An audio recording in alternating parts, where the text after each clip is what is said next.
اس میں یہ اقتصادی طور پہ بہت اچھے تعلقات میں پاکستان اور ایران کے درمیان میں بھی آئیں گے. اور اس میں آپ کو بتاؤں سعودی عرب قطر ناراض نہیں ہوگا.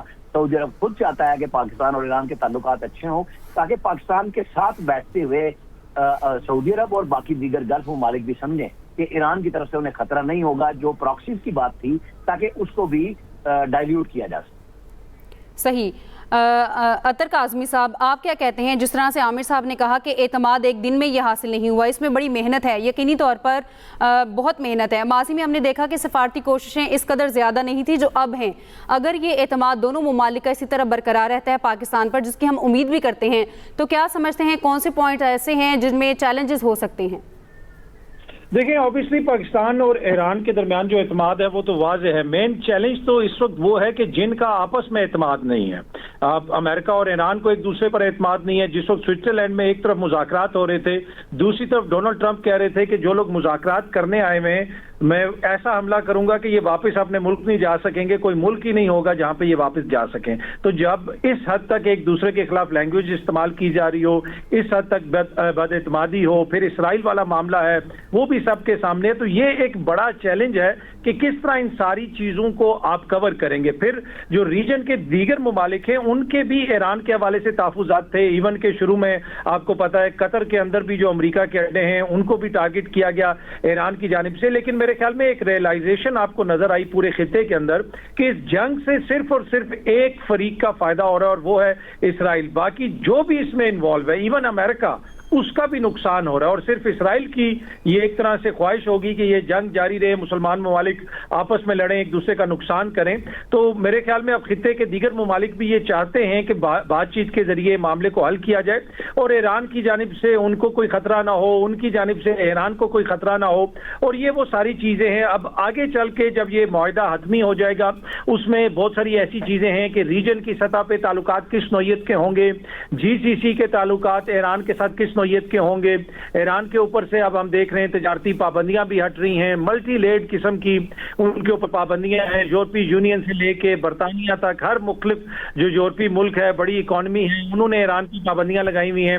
اگر آپ نے ایران سے تجارت کرنی ہے تو بہت ساری ایسی چیزیں بیچ میں آڑے آ سکتی ہیں. تو یہ بہت سارے ایسے چیلنجز ہوں گے. پھر پاکستان اور ایران کے جو باہمی تجارت ہے اس کا بھی ذکر ہو رہا ہے. مجھے یہ لگتا ہے کہ وہ فی الحال اتنی قریب نہیں ہے جتنا لوگ کہہ رہے ہیں کہ یہ معاملہ اس طرح ہے. تو یہ وہ ساری چیزیں ہیں جن کے اندر ہمیں دیکھنا پڑے گا کہ آنے والے دنوں میں کس طرح معاملات ریزالو ہوتے ہیں، کس طرح چیزیں آگے بڑھتی ہیں. تو تب ہی جو ہے چیزوں کا پتہ چلے گا. فی الحال بڑا چیلنج مجھے لگ رہا ہے کہ ان مذاکرات کی کامیابی میں اسرائیل کا جو رویہ ہے وہ مجھے سب سے بڑا چیلنج نظر آ رہا ہے. صحیح. عامر الیاس رانا صاحب، کیا سمجھتے ہیں جو ہم ذکر کر چکے ہیں پہلے بھی کہ اسرائیل اور بھارت، خاص طور پر جو اسرائیل ہے وہ اسپوائلر کا کردار ادا کر سکتا ہے، ابھی بھی کسی نہ کسی طاق میں ہے. جس طرح عطر کاظمی صاحب نے کہا کہ ایک بہت بڑا چیلنج ہو سکتا ہے. اسرائیل کو کس طرح سے کنٹین کیا جا سکتا ہے؟ امریکہ یہ کردار ادا کر سکتا ہے؟ دیکھیں ابھی میں دیکھ رہا ہوں سوشل میڈیا ٹوٹ پہ صدر ڈونلڈ ٹرمپ نے کہا ہے کہ 19 ملین بیرل آئل جو ہے وہ اسٹریٹ آف ہرمز سے گزرا ہے، جو آل ٹائم ریکارڈ بنا ہے اور دنیا میں اس کی آئل کی پرائسز نیچے آ رہی. پہلا اثر ساری دنیا اسی سے پھنسی ہوئی تھی سب چیزوں پہ. جو پھر آپ نے بات کی اسرائیل اور امریکہ ایک چیز ہے. یہ پہلی دفعہ ہوا ہے جب پاکستان میڈیشن میں آیا اور صدر ٹرمپ نے MOU پہ سائن کیے، اس کے بعد انہوں نے لبنان پہ حملہ کیا، وہاں شہادتیں ہوئیں. ایران نے کہا پھر ہم وہاں نہیں آ رہے. جمعے کے دن انہوں نے آنا تھا، وہ نہیں آئے. پھر چلے گئے محسن نقوی وہاں پہ، اور ہمارا رابطہ امریکہ کے ساتھ دونوں طرف سے ہوا. جے ڈی وینس آئے. بڑی کلیئر بات تھی کہ وہ سیریس ہیں. جے ڈی وینس نے انٹرویو دیا اور اسرائیل کو پہلی دفعہ سیدھی لگی لپٹی رکھے بغیر بتایا کہ آپ ہمارے پیسے سے چلتے ہیں، ہمارے ٹیکس پیئر سے، آپ اس قسم کے نہیں کر سکتے. اور جو ہر چیز کا علاج انسانیت خوشی نہیں ہے. یعنی یہ ایک قسم کے اسرائیل کے جنگی جرائم کے اوپر امریکی نائب صدر کی مہر تھی کہ یہ کام نہیں ہوتا کہ کلنگ ہی صرف آپ کا جواب ہونا چاہیے. وہ بالکل لابی بڑی مضبوط ہے. اگر میں اور آپ یہ سمجھیں کہ وہاں کچھ ایسا نہیں ہے، بالکل ہے. وہ کسی بھی وقت اسپائل کر سکتے ہیں، چیزوں کو تہس نہس کرنے کی قوت رکھتے ہیں. یہی ہمارا کام ہے، یہی یورپ کا کام ہے.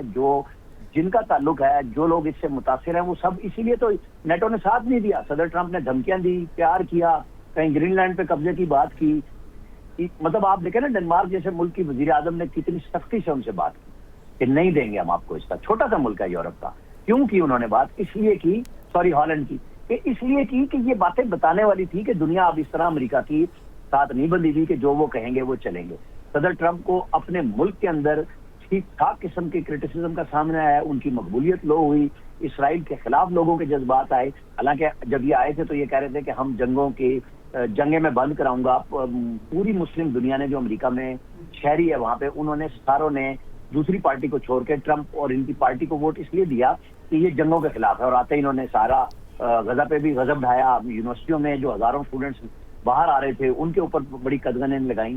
اب جب یہ جنگ انہوں نے دوسری دفعہ کی، 1 جون میں کی، اس کے اثرات شروع ہوئے تھے، اور اب 28 فروری کو کی. تو اب تو وہ اپنی مقبولیت میں بہت ڈاؤن ہے. انہیں پتا ہے کہ نومبر میں میرے ساتھ کیا ہو سکتا ہے. وہ بھی چاہ رہے ہیں، لیکن وہ اپنی جبلت سے مجبور ہیں کہ وہ کوئی نہ کوئی ایسی شرلی چھوڑتے ہیں کہ ناراضگیاں پیدا ہوں. وہ پیچھے بھی نہیں ہٹیں گے. لیکن ان کی ٹیم کو سمجھ آ گئی ہے، خود صدر ٹرمپ بھی اس معاہدے کو ختم نہیں کرنا چاہتے، لیکن وہ باز نہیں آتے ہیں. ابھی انہوں نے یہ ٹویٹ کیا کہ جی 19 ملین بیرل جو ہے ریکارڈ ٹائم وہاں سے اسٹریٹ آف ہارمز سے آئل گزر گیا ہے، اور قیمتیں کم ہو رہی ہیں. تھوڑی دیر بعد وہ دھمکی بھی دے سکتے ہیں کہ میں پھر اس کو گزرنے بھی نہیں دوں گا. لیکن اسی درمیان میں دنیا کو بھی ٹائم گزارنا ہے. پاکستان نے اپنی میڈیشن کا اپنے دوستوں کے ساتھ گزارنا ہے، جس کے پیچھے چائنا، رشیا، سعودی عرب، قطر، ترکیہ، مصر، ہم بار بار نام لیتے ہیں کہ پاکستان نے نعرے مارنے میں یہ نہیں کیا کہ ہم اکیلے کھڑے تھے. ہمارے ساتھ سارے ممالک تھے. ہم سب کے اعتماد کے ساتھ بات کر رہے تھے، اور اس میں امریکہ کا بھی اعتماد حاصل ہے. امریکہ کو یہ پتا تھا کہ ہم سنسیئر ہیں کہ یہ جنگ کسی بھی صورت میں ختم ہو. تبھی تو سنب کیا گیا ایک قسم کا اسرائیل کو. اسرائیل بالکل اپنی سازشیں اور کوششیں نہیں چھوڑے گا کہ کسی بھی طریقے سے اس ڈائلاگ کو ثبوت تک کرے.